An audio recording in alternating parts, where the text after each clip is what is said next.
Hey there! Welcome to the Distracted Librarians podcast.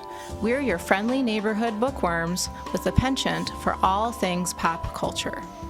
Picture this as our digital campfire, where we dive into our latest obsessions, analyze our favorite distractions, and rediscover the joy of reading. Whether you're a media enthusiast, a book lover, or just need a break from the daily grind, you've come to the right spot. So kick back, relax, and get delightfully distracted with us. Hey everybody! Today we are going to talk about things that make us sad in a good way. What on earth does that mean? Well, actually, first of all, I should say we are probably going to spoil the crap out of some of the books and the media that we're going to be talking about. We absolutely will. If you're not interested in having things spoiled for you, then please check out one of our other episodes. All right. Why do we like things that are sad in a good way? Yeah, I think interacting with media means interacting with all of the emotions that it gives. Mm-hmm. And things can be devastating in a way that I find really compelling at the same time, where I'm going to this for that emotional release. Yeah. And oh boy, does it give it to me. I tend to find that the things where it's in hindsight that it's this is good. It's not necessarily in the moment. I'm like, yes, I'm going into this wanting to cry. I will be reading something or watching something or playing something and feel very seen and very understood by it. And it's you feel not alone in feeling a certain way about something. Mm-hmm. And that in and of itself can be really just overwhelming. And so then that causes the tears. I cry over a lot of emotions. So it's not even necessarily sad. Sometimes it's just I'm going to cry because I'm feeling a lot. Yeah. So for sure. I like that books especially, I think this is why I like books, is because long narrative gives you a lot of nuance, but also a lot of big emotion. And I like that sometimes it's easier to access that emotion when it's you viewing it from the outside, mm-hmm. right? You might also have that same emotion in your own life, but since it's real and since you have to deal with it and since you have to, carry that emotion through your 9 to 5, it's almost easier to have the cry mm-hmm. when it is... Mm-hmm. When somebody else is going through it. When someone else is going through it. Or if someone can just package it in a way that's really well done and beautiful. And, yeah. So. I think related to that, it's you kind of have a little bit more control over it if it's media that you're consuming mm-hmm. than, your own emotions that you have to deal with. You can put it down and walk away from it if it's too much. Yeah. Whereas it's hard to do that in real life. Yeah. Definitely. So I do the subscription book boxes for the library for the kids, and we ask every family, whether it's the child or the parents, to fill out a form that kind of explains the things that are good that they would like to read and the things that they don't want to read. And sometimes we get a form that says that my child does not want anything sad. And I have a little bit of an issue with that, only because I think that reading something that's sad or something that might happen is a good way for people to prepare themselves in case a situation happens in their real life where something sad or devastating happens. And for a child to be actively no, absolutely nothing. That's never, they're ill-prepared for things that might actually happen in real life. So I always think to myself, I'm going to just have, it can be a little sad. It doesn't have to be the saddest of sad things, which we are going to talk about as the saddest of sad things. But it is so important for us to all access those feelings from time to time. And just like you said, easier and it's a little bit better to be able to put it down if we need to. And we can do that through books and media and different things like that. And see, I've started doing some of the subscription boxes too, and I see that, and the issue that I have with it is I don't know what's sad to you. Yeah, that's true. Please explain what you mean by not too sad, because we it's, don't know what your personal circumstances. I'm happy to oblige that request. I just, that will send me into a panic of, oh no, what do you mean by sad? Yeah. Because my sad is very different from a lot of people's sad. I think it's easier for a kid to have their first experience with death to be through a book than, say, their pet or Yeah, their absolutely. grandparent. Yeah. I was also thinking, like, there are a lot of sad moments in things that are not considered sad media. Yeah. Absolutely. Like, the first one that will always come to mind is Mufasa. Oh, In yeah. The Lion King, you know, no one considers that a sad movie. Yeah. But that's a devastating segment. Absolutely. And, you know, Or what do you do with Bambi. that? Yeah. I mean, so many of the, Oh my the God. Disney movies. I mean, I still refuse to watch Bambi. I've never seen There's- it. Ever? Oh my gosh, really? Because you knew that that was what was going to happen, or I simply do not trust Disney with animals. Okay. And well, and that's fair. There's an entire website called "The Dog Dies in This One" or something Does like the that. dog die? Does the Yep. dog die? I also don't trust books about dogs. Fair, because there are, Shane. like you said, some things are sad to some people that may not be sad to other people. And I'm with you on the animal thing, especially if it is a beloved family pet. I'm going to be sobbing like a silly person. And that's just me. But anyway, all right, so let's talk about some of our sad stuff. Do you guys have any suggestions or thoughts? Well, going off of that, first introductions to death, Charlotte's Web was Oh. Oof.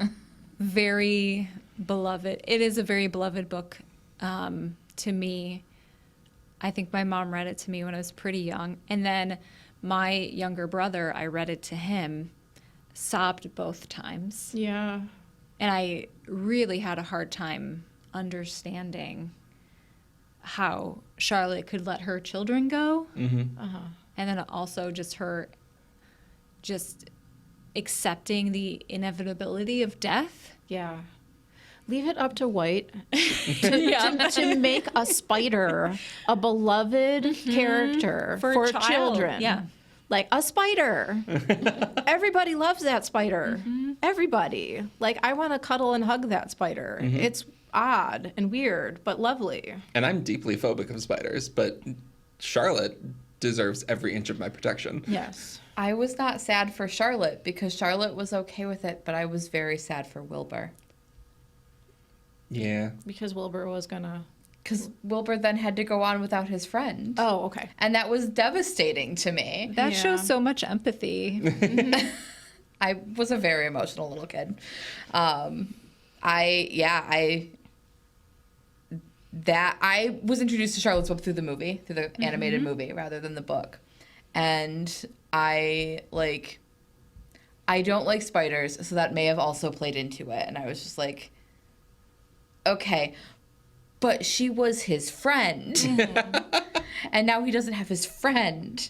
She's gone, but he doesn't have his friend. I was so upset. Yeah, for sure. Kids' books are devastating sometimes. They really are.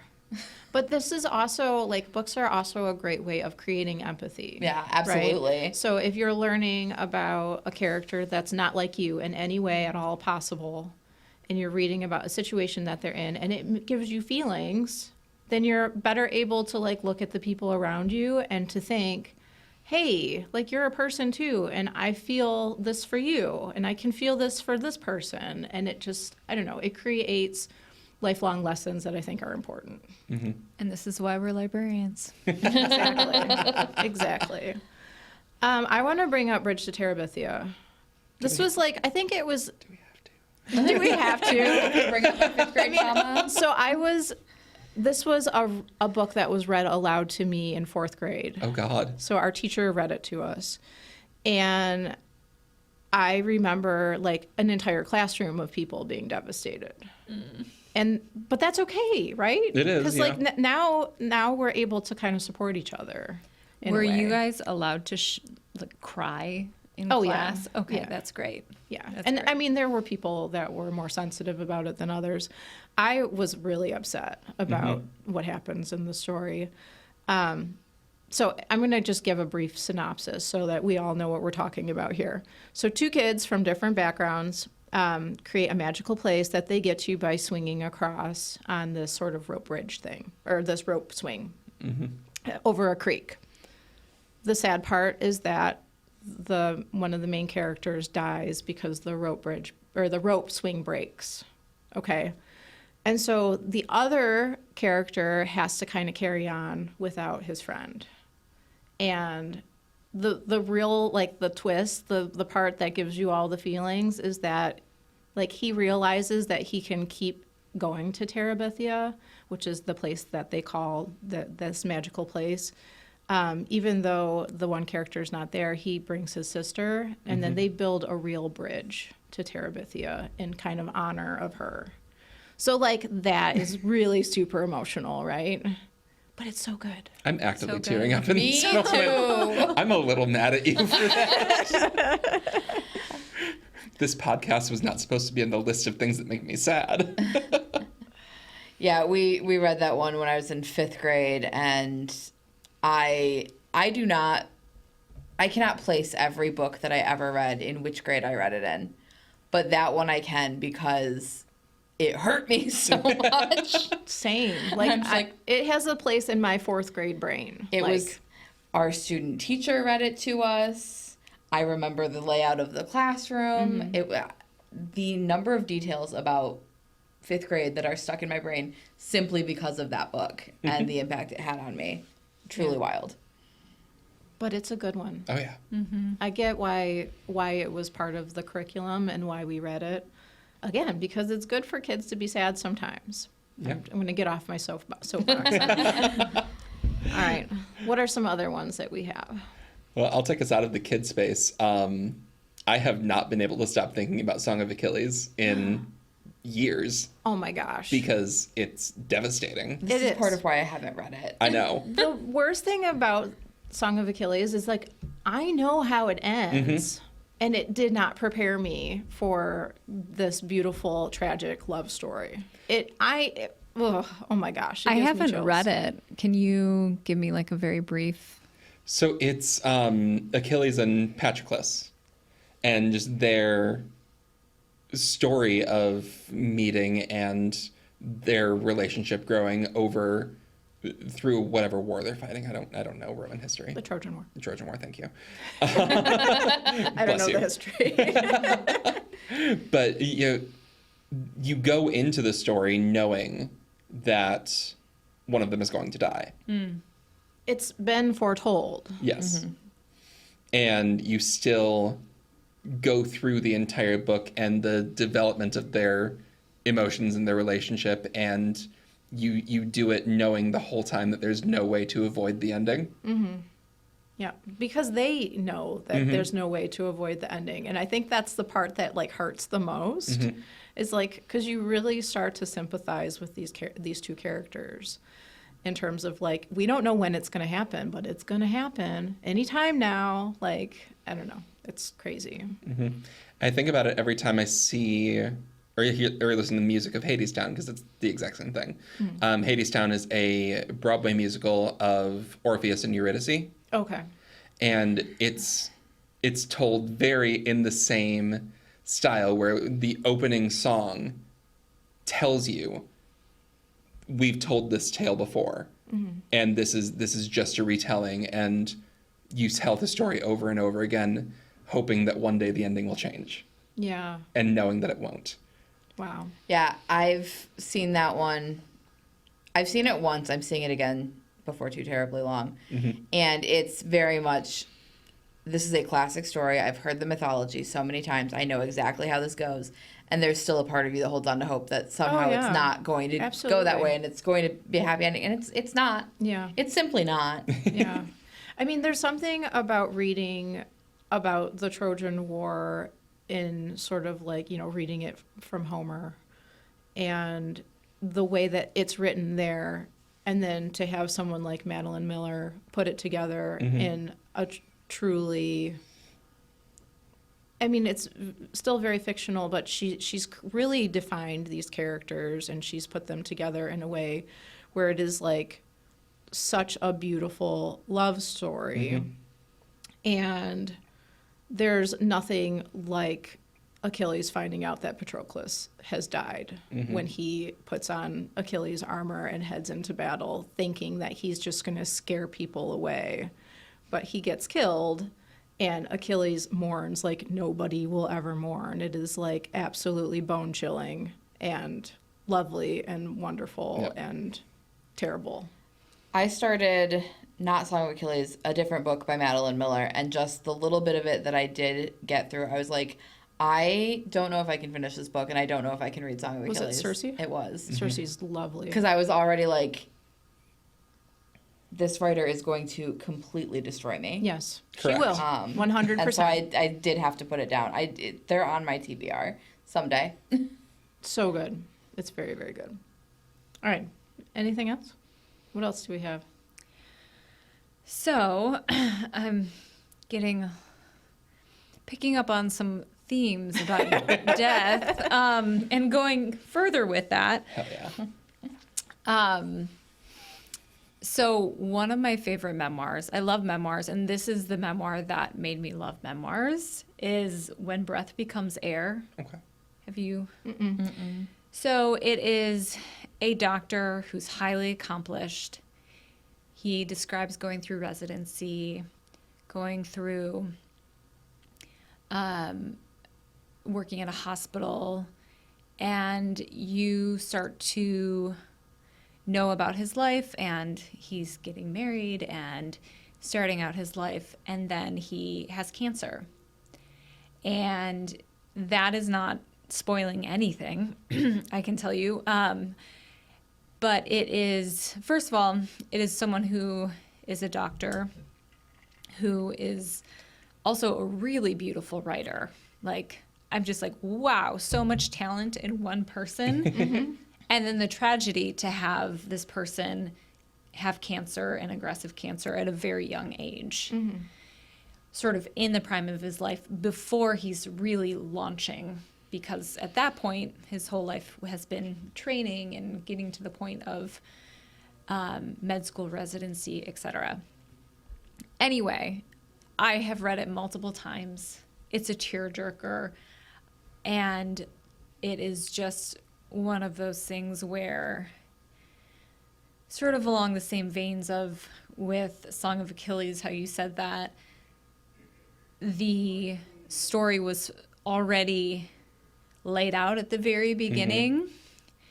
You get a little bit of that in this book, and it's almost a sense, okay, well, if we know that the ending is death, what do you do with that? And it's because life is limited, where you get so much meaning in it. But highly recommend. It was published in 2016, so certainly not a new book. I'm sure it was on the bestseller list. Oh, yeah. When Breath Becomes Air. I think we still have like 4 copies of it in the library. Definitely read it. It's gorgeous. You will cry. If you need to cry, if you can't cry and you need to cry, that's what you want to read. Nice.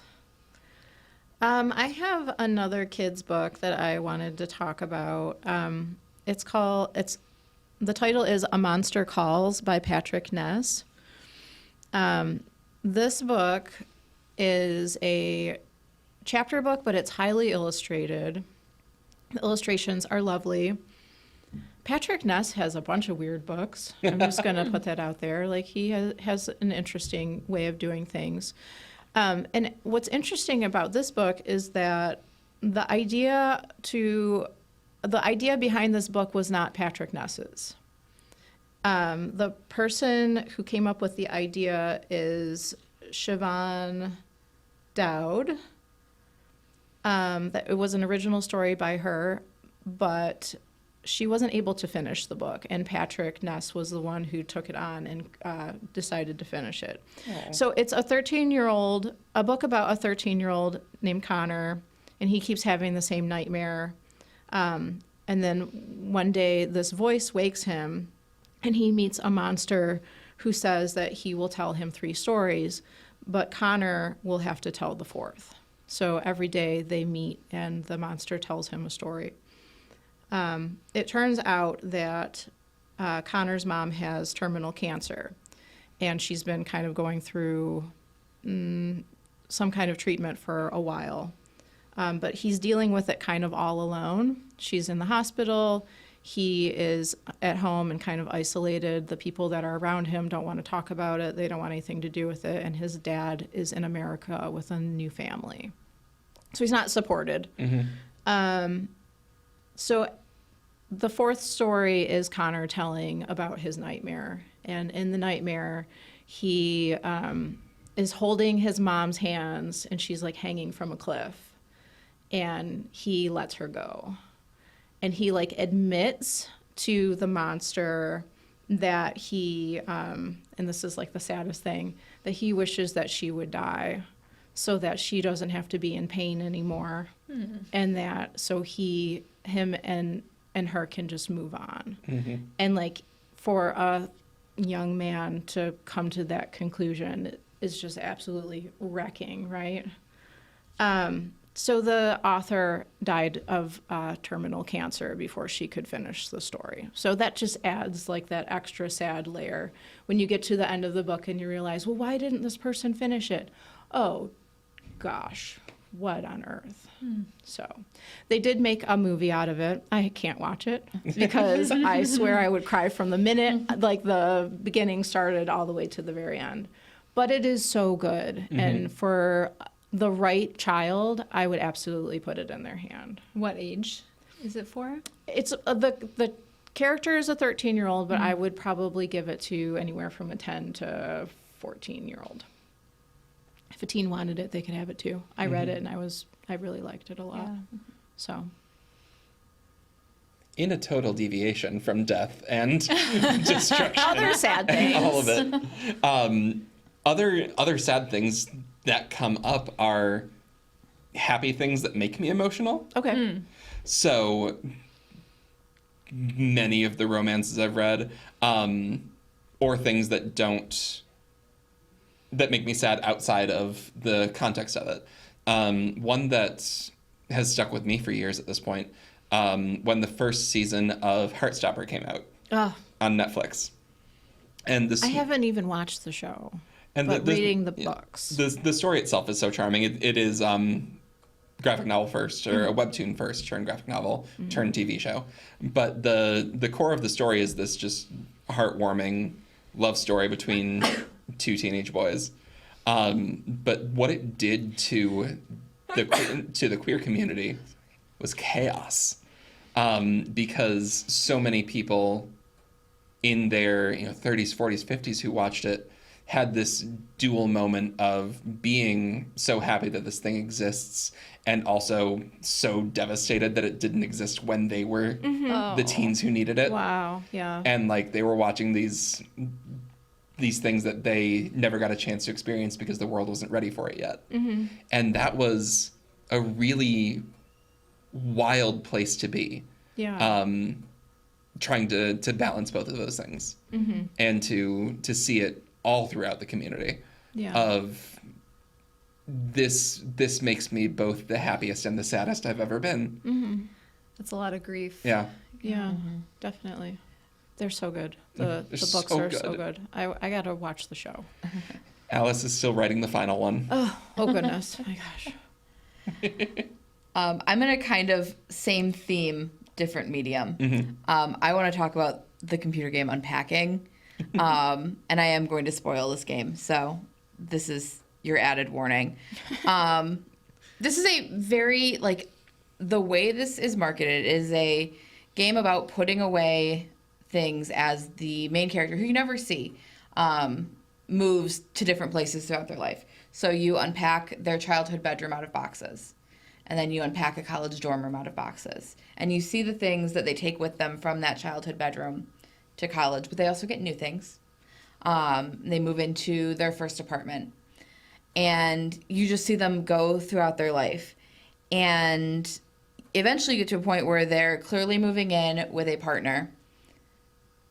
And it becomes really evident very quickly as you're trying to unpack this person's belongings into this other person's apartment that this person has not bothered to make any space for them. You have to completely rearrange a closet to make space. You have to kind of wedge the main character's belongings into places. And the diploma that they worked really hard for, the only place that the game will let you put it is like under the bed. There's nowhere else to put it. Wow. So that in and of itself, devastating. Because we've all had, experience with either our own relationships where someone didn't make space for us, or we've seen a friend go through that or something like that. That's devastating. She moves again. So it's like, okay, cool. She's out of this. Great, amazing. And then she moves again. And you realize, or no, she doesn't move again. She moves into this apartment. And then you come back to that same apartment that she's moved into on her own. But there's more boxes. And you start unpacking things.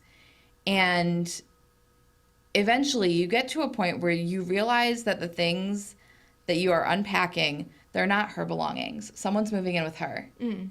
And the thing that made me, I instantly started sobbing, realized another woman is moving in with her. And you realize that this main character is queer. And I burst out sobbing when it happened. I have watched several streamers play this game for the first time and burst out sobbing. All the streamers that I've watched react to this have been by women who honestly, like, seeing that representation in a game and just so casually done, it's not hugely marketed, it just is so truly beautiful to see and to feel like part of the world, that it falls into that, like, devastation that you didn't have that sooner, that is such a big deal. And it is, and then it goes on and they move into a house and then there's a baby and you unpack the baby stuff and it's very cute and it's very sweet. And I love this game. I go back and I replay it often and I always cry at the same points because of just how beautifully done it is. And that's such an interesting concept of, like, unpacking.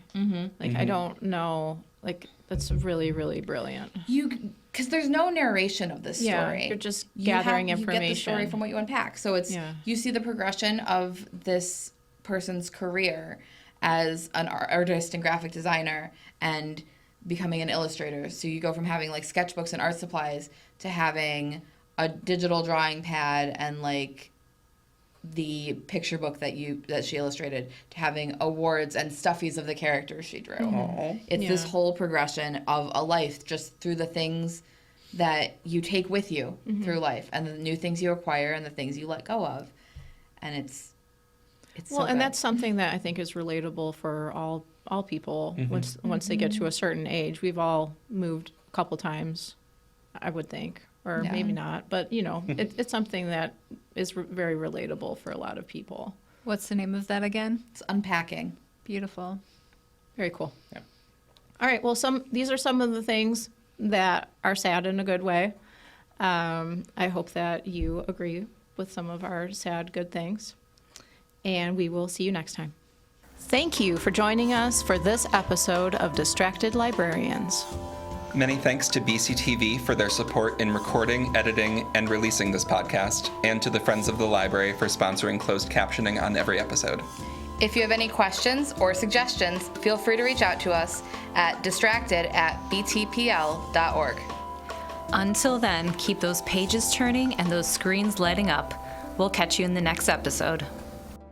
The views and opinions expressed in the Distracted Librarians podcast do not necessarily reflect those of Bloomfield Township Public Library, Bloomfield Community Television, the Birmingham Area Cable Board, or its producers or production staff.